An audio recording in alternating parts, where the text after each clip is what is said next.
Good morning, Year 9. I hope you had a nice weekend and we're all ready to go again. Today we finished with reading the short stories now. Hopefully you know a little bit about how they've made and so on, and hopefully you enjoyed them. Today you're going to need your exercise book and a pen. So go and get those things and then write the title into your book, free writing, and begin a story, and then go on to the next slide. The do now is something for you to, it's simply your preference. Which of the stories that we've read did you like the best and why? There was Skin, the Lottery, Lamb to the Slaughter, and the Monkey's Paw. For me, it's a toss-up between the Monkey's Paw and the Lottery, with the Lottery just edging it out. I think the Lottery is an absolute classic that can be read on so many different levels, but it's entirely up to you. You might have liked the story where the chap had the famous painting tattooed on his back, or Lamb to the Slaughter, where Mary Maloney killed her straying husband with a frozen leg of lamb. Anyway, it's up to you. Write it down and then we'll move on. No more than 5 minutes on that, please.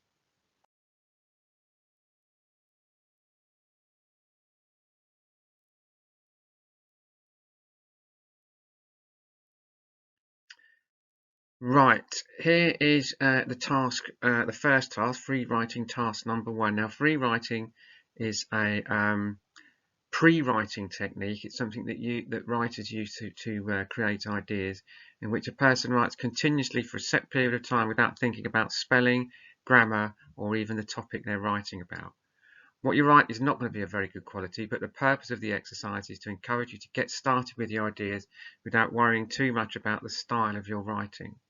So I'm going to give you a topic in a minute. You're going to set a timer for 5 minutes, and you're going to write continually. Some pointers here is try not to think about what you're writing. Don't pay attention to accuracy. It doesn't matter. It's just about the ideas. Don't worry if you repeat yourself or write nonsense. Just keep going. Don't look back at what you've written.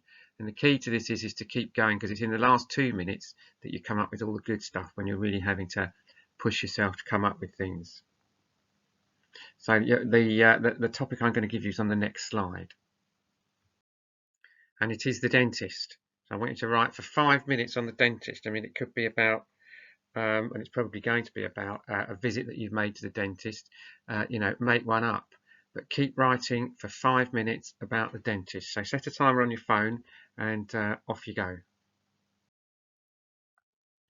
Now you've got the hang of that, I want you to do free writing on any topic that you like. Could be lockdown, could be a holiday that you went on, could be something that happened at school, absolutely anything. So the same rules apply. Try not to think about what you're writing.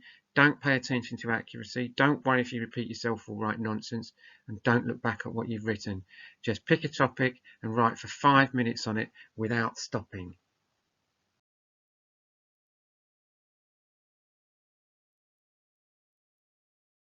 Now, I wonder if you came up with any interesting ideas there. I'll certainly be interested to see what you've done, Year 9. Think about how you could expand one of these 6-word stories into a full story. For example, for sale, child shoes never worn. That's six words, and it may not be immediately apparent, but it is a short story, because child shoes never worn, for sale. Why would someone be selling unworn child shoes? And to me, it suggests that a child, there was something went wrong with the pregnancy and was never born, and therefore they're selling the shoes, which is a tragic story. That little bit further down, Jim Crace, see that shadow? It's not yours. That's like a horror story. And then Dad called DNA back. He isn't, which says that suggests that they've gone and done a DNA test on Dad and they've got the results and he isn't. Just have a think. Just have a think and write down 5 bullet points, 3 bullet points from one of those, that you could pick one of those and see if you could make it into a story. For example, I like, see that shadow? It's not yours. that's like the start of a horror story. So you could say, you know, one day a chap's walking down just bullet point this, walking down the road, someone comes towards him, points at the shadow, it's not yours, he turns around, there's nobody there, but the shadow is still there. Ever after, he's followed by this shadow, which seems to, which eventually drives him mad. That's the one that I do. See that shadow, it's not yours. Feel free to do that one also if you want to. Can you write your own 6-word story? Here's one that I've done. Date fabulous. Got number. Lost phone. Everything's there, isn't it? Went on a fabulous date, swapped numbers at the end of it, and then he or she lost the phone. Just spend 5 minutes seeing if you can come up with something. If you can't, it doesn't matter. But if you can, brilliant. I'd like to see them as well if you can. But that's something that it's actually quite hard to do. So if you can do it, then brilliant. And I'd love to see it. Right now, a cabinet of curiosities was something that was around in the 17th century. I mean, people still have them now, but the first record of them was in the 17th century. It's a personal collection of things of wonder. They were the personal collections of wealthy owners and contained both natural and man-made objects. The earliest use of the term dates back to the 17th century, and they are very good jumping off points for stories. This idea of having a collection of stuff that could be scientific, it could be superstitious, it could be occult, just occult meaning to do with the supernatural. You know, you could look in there and you could sort of connect them together maybe and make them into a story. Now I've put some things here into each of your cabinet of curiosities. You can add to it if you want, or you can just use these. There's some letters and postcards there. There's a ticket. It could be a ticket on the Titanic, or it could be some sort of golden ticket, a bit like Willy Wonka or something. There's some ornaments there, like an aeroplane, Statue of Liberty, the Leaning Tower of Pisa, a red London bus, and the Eiffel Tower. You could connect those. That could be like a travelling story. There's a winner's medal there. What have you won at? Underneath that, there's some of those old gonks. I don't really know what you could do with that, but maybe you could. Maybe they come to life and they're evil, or maybe they're nice. It's up to you. Some keys, a cat.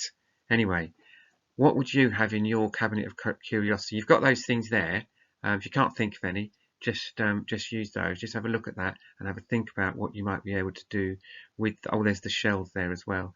Do with those in light of writing a story. The whole point of all these things is that they're to get your mind working, your imagination working rather. So when we come to the last task of the lesson, you're good to go. Right, this is the bit that I want you to upload to class charts. Can you make a story out of one or more of the items in your cabinet of curiosities? So pick one or connect them all together, it's up to you, and just write 5 bullet points of a story. If you want to write the story, that's brilliant, but you've had quite a lot to do this lesson, so don't worry if you haven't got the time to do that, because this mustn't go over an hour, because you'll have another lesson to go to. So can you make a story out of one or more of your items in your cabinet of curiosities? I've picked the ticket there, which sort of connects to the travel related ornaments there, and keys, I don't know, leaving home, coming back to home. So just a 5-point outline for a story using one or more of the things that I put into your cabinet of curiosity.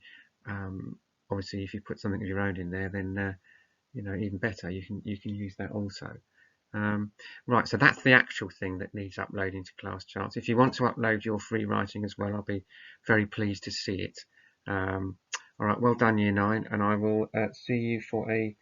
We're going to do a live lesson tomorrow. All right, so I know there's a bit of trouble with that last week, but that was my fault. We'll get it right this time. So anyway, enjoy that, and I'll speak to you tomorrow.